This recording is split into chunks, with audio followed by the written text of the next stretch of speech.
मेरा नाम नीला है। मैं मेरे पति रवि के साथ एक बड़े शहर में रहती हूँ। मेरे पति अच्छी नौकरी करते हैं। नौकरी करते अभी उन्हें 2 साल हुए हैं। हमारी शादी को अभी 1 साल हुए हैं। शादी के बाद मैं उनके साथ यहीं रहने आ गई। उन्होंने एक अच्छी सोसाइटी में एक किराए का मकान लिया है। पास में कई बड़े बड़े घर हैं। यहाँ रहना एक अलग सी बात लग रही है, क्योंकि शादी को अब 1 साल हो गए थे। तो मैंने भी सोचा कि मैं भी जॉब वापस करती हूँ। हालांकि रवि इसके लिए मना करते थे, कहते थे कि वो अच्छा कमाते हैं, क्या ज़रूरत है। लेकिन फिर भी मैंने जॉब ज्वाइन कर लिया। जॉब के साथ घर का काम करने में थोड़ी परेशानी हो रही थी, इसलिए मैंने सोचा कि घर में काम करने के लिए एक नौकरानी रख लेती हूँ।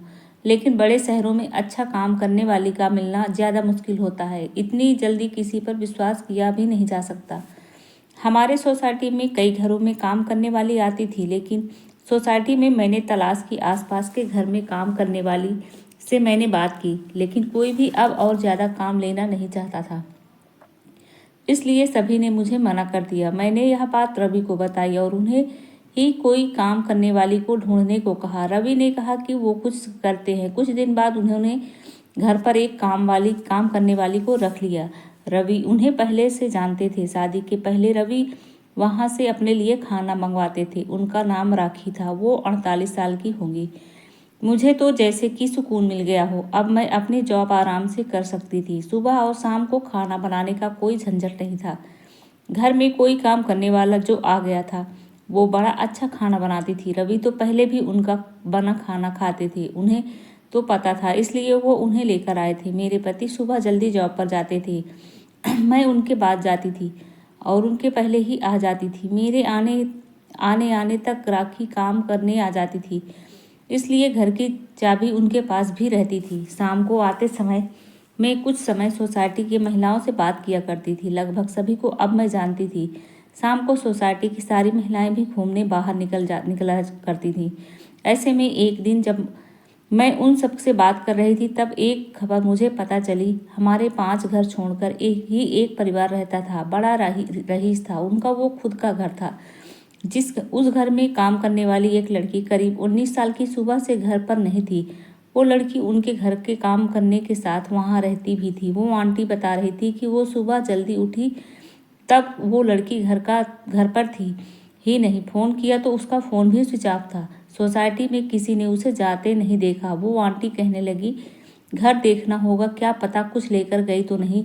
लड़की तो अच्छी थी, लेकिन आजकल कब कोई बदल जाए इसका पता कहाँ चलता है। उस लड़की को मैं भी मिली थी, लेकिन अच्छी लड़की है, बात तो अच्छे से करती थी। इतना ज़्यादा मैं उसे जानती नहीं हूँ। शाम की सारी बातें और घूमने के बाद मैं घर आई। रवि मेरे आने के कुछ घंटों बाद आते थे, लेकिन आज मैंने उनकी गाड़ी घर के बाहर देखी। वो इतना जल्दी आज कैसे आ गए, यही सोचते हुए मैं दरवाजे की ओर जा रही थी। दरवाज़ा मैंने अपनी चाबी से खोला, लेकिन वो नहीं खुला, क्योंकि उसे अंदर से बंद किया था। मैंने डोरबेल बजाई, लेकिन कुछ देर गाड़ी रहने के बाद भी दरवाज़ा नहीं खुला। थोड़ी देर बाद वो आए और उन्होंने दरवाज़ा खोला। रवि ने कहा कि तुम आ गई।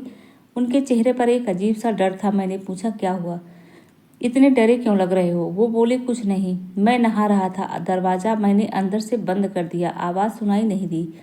उनकी बात सुनकर मैं अपने बेडरूम में चली गई। सुबह से घर के से बाहर थी तो मुझे बड़ी थकान हो रही थी। बेडरूम का दरवाज़ा बंद करना मैं भूल गई, तो हवा से इधर उधर हो रहा था। जब दरवाज़ा खुला होता है तो मेरे बेडरूम के मिरर से हमारे हॉल का बाथरूम दिखाई देता है। मैं मिरर के आगे खड़ी होकर अपना मेकअप निकाल रही थी कि मुझे वो लड़की मिरर में दिखी, वो भी हमारे हॉल के बाथरूम में। रवि भी उस बाथरूम में गुस्सा घुसा जिसमें वो लड़की पहले से ही थी। यह सब मैंने क्या देखा, मुझे यकीन ही नहीं हुआ। इतना दिखने के बाद मेरे बेडरूम का दरवाज़ा बंद हो गया हवा से। मुझे अब बाहर का कुछ दिखाई नहीं दे रहा था। मैं अपना सर पकड़कर अपने बिस्तर पर बैठ गई। सोच रही थी बाहर जाकर देखूं और जो भी मैंने देखा वो सब गलत हो। मैं धीरे धीरे अपना बेडरूम का दरवाज़ा खोलने के लिए गई। मैंने दरवाज़ा खोला तो बाथरूम का दरवाज़ा तो खुला था। रवि और वो लड़की दोनों ही वहाँ नहीं थे। मेरी स्थिति उस समय क्या थी मैं बता नहीं सकती। मैं यह सोच रही थी कि रवि उस लड़की को कैसे जानता है। वो लड़की जब मैं यहाँ नहीं थी तब रवि के साथ क्या कर रही थी। और अब रवि उसे लेकर कहाँ गया है। मैंने सोचा कि मैं रवि को फ़ोन करूं। मैंने उस समय फ़ोन किया। रवि ने कुछ देर बाद फ़ोन उठाया। कुछ पूछने से पहले ही रवि ने कहा कि मुझे कुछ काम आ गया है, बस थोड़ी देर में आता हूँ। इतना कहकर रवि ने फ़ोन काट दिया। वो मुझसे झूठ बोल रहा था। आखिर ऐसा क्या कर रहा था जो उसे मुझसे झूठ बोलना पड़ रहा था। मैं अपने आंसू रोक रही थी, अपने दिल को समझा रही थी कि रवि से बैठकर एक बार बात कर ले। अभी से कुछ भी मत सोच, शायद कुछ और बात होगी। लेकिन फिर यही ख्याल आता कि आईने में मैंने उसे देखा। थोड़ी देर बाद हमारी काम वाली राखी आ गई। उसने मुझे इस तरह चिंता में देखा तो पूछा कि मैडम क्या हुआ। मैंने उससे कुछ नहीं कहा और अपने कमरे में चली गई। रवि 2 घंटे बाद घर आए। उनकी शक्ल देखने पर मुझे गुस्सा आ रहा था। मैंने पूछा कि कहाँ गए थे। वो बोले ऐसे ही कुछ काम आ गया था। वो फिर मुझसे झूठ बोल रहा था। मुझे बहुत गुस्सा आ रहा था, लेकिन मैंने अपने गुस्से पर काबू किया क्योंकि घर में राखी थी। मैं नहीं चाहती थी कि यह बात बाहर जाए। मैंने सोचा कि रात में इस बारे में रवि से बात करूंगी। हम लोग दोनों खाने के लिए टेबल पर बैठे थे। राखी खाना लगा रही थी। खाने लगाने के बाद राखी बोली कि साहब बहुत अच्छा काम किया आज आपने। रवि बोले कि थोड़ा और लेट होते तो बस छूट जाती, इसलिए मैं आते ही चला गया। मैंने पूछा क्या बात हो रही है। राखी बोली कि मैडम वो लड़की थी यहाँ पड़ोस में, उनके यहाँ काम करती थी और रहती थी। मैंने उसकी बात काटते हुए कहा हाँ, सोसाइटी में बात मैं सुबह से नहीं है। कहाँ है। राखी ने फिर कुछ ऐसा बताया जो मैंने सोचा भी नहीं था। राखी ने कहा कि वो छोटे गांव की है।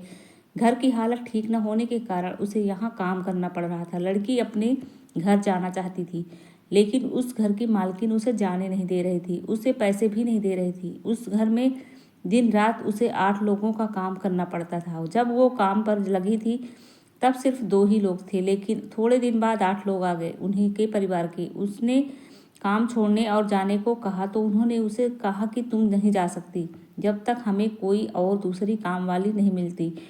उसके पैसे भी नहीं दिए। काम करने वाली मिलना मुश्किल है, वो भी इतने बड़े परिवार के लिए। वो कैसे भी यहाँ से निकलना चाहती थी। उस घर की मालकिन उस पर नज़र रखती थी। उसकी हालत के बारे में मुझे पता चला। वो उस दिन सुबह आपके जाने के बाद यहाँ आ गई। आप लोग गए तब भी वह यहीं थी। बहुत रो रही थी। मैंने साहब से सारी बात बताई। अभी आपसे ज़्यादा मैं साहब को जानती हूँ, इसलिए मैंने आपको नहीं उन्हें बताया।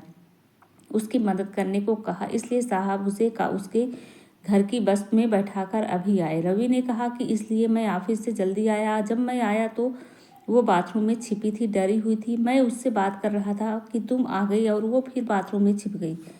इतना सब जल्दी में हो गया कि तुम्हें बताने का समय नहीं मिला और मैं उसे लेकर बस अड्डे पर चला गया। तुम्हारा फ़ोन आया तो मैंने सोचा कि घर जाकर आराम से सारी बात बताऊंगा। लड़की सीधी थी, वो खुश थी और कि अपने घर जा रही है। राखी और रवि की बात सुन मुझे यकीन नहीं हुआ। राखी ने कहा कि बाहर छोटे शहर से काम करने वाले जो आते हैं वो भी इंसान होते हैं। यह बड़े लोग कब समझेंगे अपने स्वार्थ के लिए। उसे रख रखा था। उसकी बात सोचने लायक थी। इसी के साथ ही मेरे दिल में एक तसल्ली भरी सांस भी ली। मैंने मेरे पति को कितना गलत समझा। उसने एक सीधी लड़की की मदद की। मैंने राखी को कहा कि अगर अब कभी भी तुम्हें ऐसा कोई और दिखाई दे तो तुम बेफिक्र होकर कह सकती हो। हम इंसान हैं, सभी अपना जीवन अपने हिसाब से जीने का सबका हक है। तो वीडियो पसंद आए तो लाइक शेयर सब्सक्राइब जरूर कर दीजिएगा।